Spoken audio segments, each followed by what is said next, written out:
नमस्कार, मैं हूं संजय शर्मा। आप देख रहे हैं 4PM बिहार। बिहार के नौजवान परेशान हैं, उत्तर प्रदेश के नौजवान परेशान हैं, देश के नौजवान परेशान हैं। सरकार को फर्क पड़ नहीं रहा। एक शानदार वीडियो इस देश की व्यवस्था पर मैंने बोला है, मुझे सुन के बताइएगा कि मैं सही हूं या गलत। कोई सरकार इतनी संवेदनहीन कैसे हो सकती है? नौजवान दिल्ली में धरने पर बैठे हैं, भूख हड़ताल पर बैठे हैं, सरकार पे फर्क ही नहीं पड़ रहा। वो शख्स सोनम वांगचुक जिसने पूरी दुनिया में सम्मान बढ़ाया भारत का, वो आज गंभीर हालत में अनशन कर रहा है। सरकार को फर्क ही नहीं पड़ता। मेरे मित्र हैं, दुनिया भर में अपने गीतों के लिए मशहूर हैं, स्वानंद किरकिरे जी। उनका एक ट्वीट देखा और मेरा दिल हिला। फिर मैंने रवीश की भी बात देखी। हो क्या रहा है?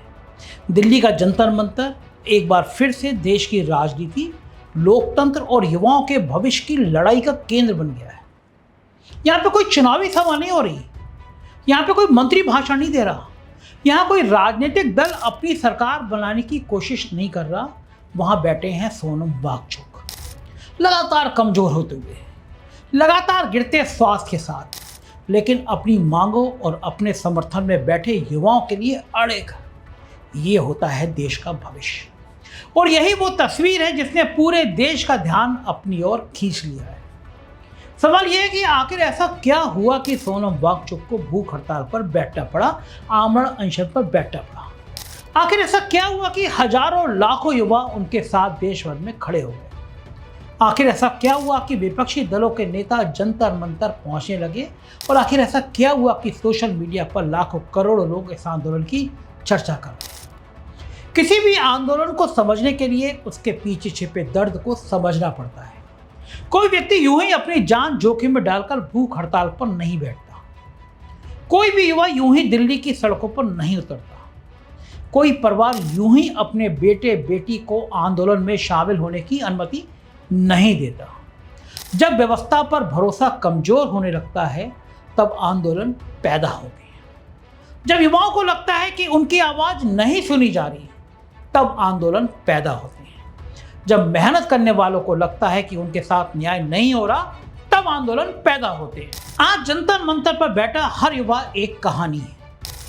कोई गांव से आया है, कोई छोटे शहर से आया है, कोई कोचिंग की दुनिया से आया है, कोई कई वर्षों से प्रतियोगी परीक्षाओं की तैयारी कर रहा है, कोई अपने परिवार की उम्मीदों का बोझ लेकर चल रहा है। उनकी मांगे चाहे जो भी हों, उनका दर्द एक है। वो चाहते हैं कि उनकी आवाज़ सुनी जाए, ये गूंगी बहरी सरकार उनकी आवाज़ को सुने। भारत दुनिया का सबसे युवा देश कहलाता है भी। ये बार बार कहा जाता है कि भारत का भविष्य उसके युवाओं के हाथ में है। लेकिन अगर वही युवा ये महसूस करने लगे कि व्यवस्था उन्हें सुनने को तैयार नहीं है, तो यह किसी भी लोकतंत्र के लिए गंभीर चेतावनी होती है। सोनम वांगचुक का आंदोलन इसी चेतावनी का प्रतीक बन गया है। दिल्ली में बैठे युवा केवल एक संगठन का समर्थन नहीं कर रहे, वो एक संदेश देने की कोशिश कर रहे हैं कि देश के युवाओं की बात को हल्के में नहीं लिया जा सकता। आज का युवा पहले जैसा नहीं है। आज का युवा सवाल पूछता है, आज का युवा जानकारी रखता है, आज का युवा सोशल मीडिया के जरिए अपनी बात पूरे देश तक पहुंचा सकता है। आज का युवा ये जानना चाहता है कि उसके भविष्य के बारे में फैसले कैसे ले रहे हैं, कौन ले रहा है। और यही कारण है कि जब कोई आंदोलन युवाओं से जुड़ जाता है, तो वो केवल राजनीतिक आंदोलन नहीं रह जाता, वो सामाजिक आंदोलन बन जाता है। भारत का इतिहास युवाओं के आंदोलनों से भरा पड़ा है। स्वतंत्रता आंदोलन में युवा आगे थे, जेपी आंदोलन में युवा आगे थे, भ्रष्टाचार विरोधी आंदोलन में युवा आगे थे, निर्भया आंदोलन में युवा आगे थे। हर बड़े बदलाव के पीछे युवाओं की शक्ति ही रही है, और आज फिर युवा सड़क पर है। लेकिन इस बार लड़ाई किसी सरकार को गिराने की नहीं है। इस बार ये लड़ाई ये महसूस कराने की ये देश के युवाओं की आवाज़ है, और उसको पूरे देश को सुनना चाहिए। सोनम वांगचुक की सबसे बड़ी ताकत यही है कि उन्हें लोग एक ईमानदार आवाज़ के रूप में देखते हैं। वो कोई बड़े उद्योगपति नहीं है, वो कोई बहुत बड़े राजनीतिक नेता नहीं है, वो किसी पद की मांग नहीं कर रहे, वो किसी भी चुनावी टिकट की मांग नहीं कर रहे। वो केवल ये कह रहे हैं कि युवाओं की बात सुनी जाना चाहिए। सरकार के कानों तक ये बात पहुंच ही नहीं रही है। यही कारण है कि उनका अनशन केवल एक व्यक्ति का अनशन नहीं रह गया, वो एक प्रतीक बन गया है। एक ऐसा प्रतीक जो व्यवस्था और युवाओं के बीच बढ़ती हुई दूरी को दिखा रहा है। आज उनकी तस्वीरें देखकर लोग चिंतित हैं, क्योंकि हर गुजरते दिन के साथ उनका स्वास्थ्य कमजोर हो रहा है। और ये चिंता केवल उनके समर्थकों की नहीं है, उन लोगों की भी है जो उनसे राजनीतिक रूप से सहमत नहीं है। क्योंकि जब कोई व्यक्ति लोकतांत्रिक तरीके से अपनी बात रखने के लिए अपने शरीर को दांव पर लगा देता है, तब मामला राजनीति से ऊपर उठ जाता है। यह मानवीय संवेदना का प्रश्न बन जाता है। लोकतंत्र केवल चुनावों से नहीं चलता, लोकतंत्र संवाद से चलता है। लोकतंत्र सुनने की क्षमता से चलता है। लोकतंत्र असहमति को स्वीकार करने की क्षमता से चलता है। अगर कोई व्यक्ति सरकार की आलोचना करता है तो वो देशद्रोही नहीं हो जाता। अगर कोई युवा सवाल पूछता है तो वो दुश्मन नहीं हो जाता। अगर कोई आंदोलन करता है तो वो राष्ट्र विरोधी नहीं हो जाता। लोकतंत्र का अर्थ ही ये है कि नागरिक अपनी बात कह सकें। आज जंतर मंतर पर यही हो रहा है। लोग अपनी बात कह रहे हैं, वो अपनी चिंताओं को सामने रख रहे हैं। वो चाहता है कि कोई तो उनकी बात सुने। लेकिन सवाल यह है कि क्या कोई उनकी बात सुन रहा है? क्या सत्ता सुन रही है? क्या व्यवस्था सुन रही है? क्या नीति निर्माता सुन रहे हैं? या फिर सब लोग केवल इंतजार कर रहे हैं कि आंदोलन थक जाए और खत्म हो जाए? इतिहास गवाह है कि आंदोलनों को अनदेखा करने की कीमत बहुत बहुत भारी पड़ती है। जब जनता की आवाज को अनसुना किया जाता है तब नाराजगी बढ़ती है। जब संवाद नहीं होता तब अविश्वास बढ़ता है। जब अविश्वास बढ़ता है तब लोकतंत्र कमजोर होता है। आज जरूरत किसी जीत और हार की नहीं है। आज जरूरत बातचीत की है। आज जरूरत समाधान की है। आज जरूरत भरोसा बहाल करने की है। युवाओं का गुस्सा केवल गुस्सा नहीं होता, उसके पीछे उम्मीद भी होती है। क्योंकि अगर उन्हें उम्मीद ना होती तो वो आंदोलन ही नहीं करते। अगर उन्हें भरोसा नहीं होता तो वो अपनी बात रखने की कोशिश ही नहीं करती। इसलिए हर आंदोलन को केवल विरोध के रूप में नहीं देखना चाहिए, उसे समाज के फीडबैक के रूप में भी देखना चाहिए। उसे ये समझने की कोशिश करनी चाहिए कि आखिर लोग क्या कहना चाहते हैं। आज जंतर मंतर पर बैठे युवा यही कह रहे हैं कि हमें सुना जाए, हमें समझा जाए।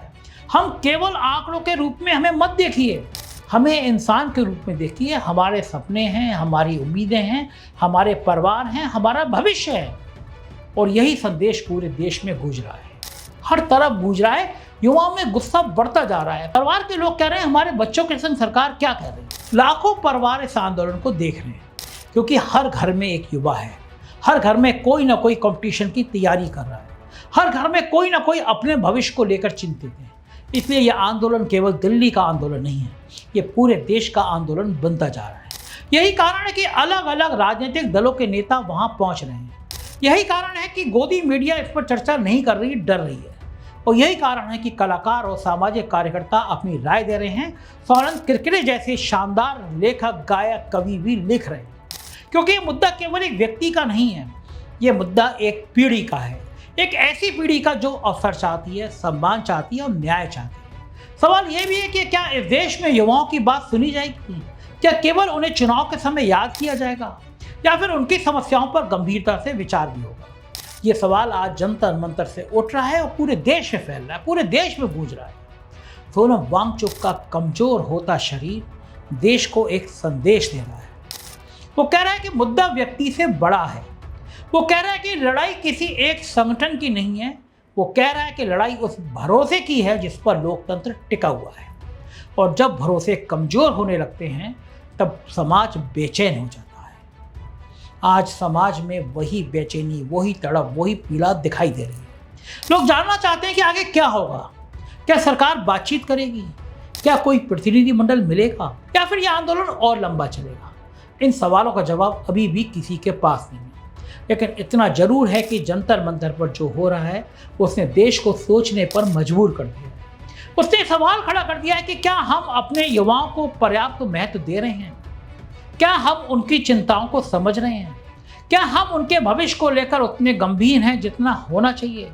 क्योंकि किसी भी देश की सबसे बड़ी संपत्ति उसके प्राकृतिक संसाधन नहीं होते, उसकी सबसे बड़ी संपत्ति उसके युवा होते हैं। और अगर युवा निराश हो जाए तो देश कमजोर हो जाता है। अगर युवा आशावान रहे तो देश मजबूत हो जाता है। आज लड़ाई इसी आशा को बचाने की है। आज लड़ाई इसी भरोसे को बचाने की है।